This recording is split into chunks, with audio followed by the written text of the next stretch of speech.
Meus prezados, esta é uma pergunta interessante.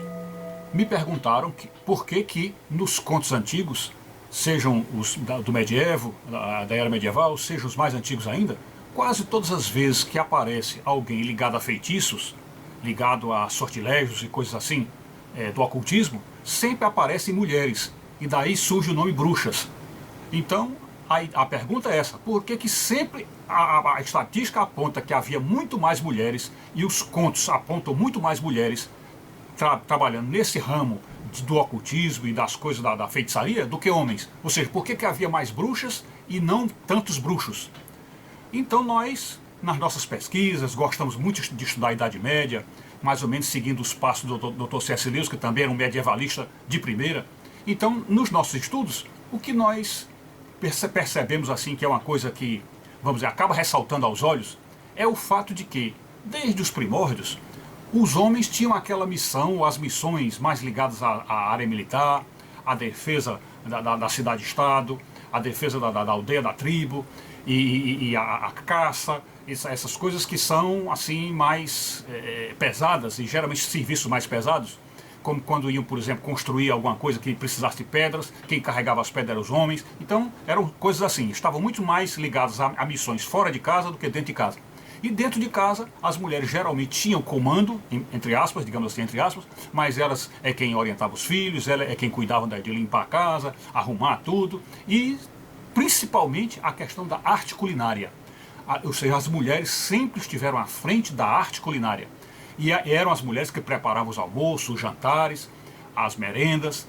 Tanto é assim que, nos casos em que os contos antigos registram assassinatos de maridos, assassinatos de reis, de príncipes, geralmente era um veneno colocado na comida ou na bebida, colocados por mulheres quando elas queriam se ver livre dos seus maridos ou até mesmo de algum homem que o marido pediu para acabar. Então quem preparava o veneno na comida eram elas. Enfim, geralmente esse tipo de trabalho, o trabalho ligado à cozinha, era da mulher, ou pelo menos a maioria eram mulheres. Então o fato de estarem elas acostumadas com as receitas culinárias, com aquelas dietas, aquelas fórmulas que faziam com que de uma determinada forma o arroz ficasse mole, outra o arroz ficava duro, ou então às vezes a farinha queimava ou não queimava, o tempo do cozimento de um peixe, o tempo do cozimento de assar uma carne, enfim, todas essas regras típicas da cozinha eram do conhecimento das mulheres, e eram elas quem trabalhavam com isto.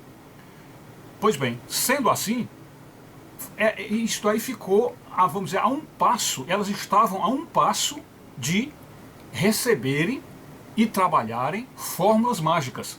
Até porque as fórmulas mágicas também têm semelhanças com as receitas de ingredientes de comida. Então, a manipulação de fórmulas mágicas era muito mais próxima de uma mente que estivesse, vamos dizer assim, com a prática de trabalhar com receitas, do que os homens que estavam mais nas lutas, nas batalhas, fora de casa. E, portanto, as chamadas poções, que foram realmente nascendo aí junto com a arte culinária, entraram vamos dizer, no calendário das mulheres, e elas começaram então a desempenhar, vamos dizer assim, a chamada cozinha secreta, ou a cozinha oculta. Então havia a cozinha pública, que quem chegasse na casa via, o marido via, os filhos viam, e tinha a cozinha secreta, aquele trabalho feito com comidas ou com poções que eram feitos fora, e portanto as mulheres tiveram sempre esse lado, vamos dizer, esse lado oculto, e portanto o mundo, vamos dizer, o mundo espiritual, o mundo das trevas, elas dominaram. Então, por isso não nos estranha, não nos admira que os contos antigos, tanto do medievo como da antiguidade, registrem o maior número de mulheres envolvidas com bruxaria. Então, para nós, isso aí fica bem explicado. É isso.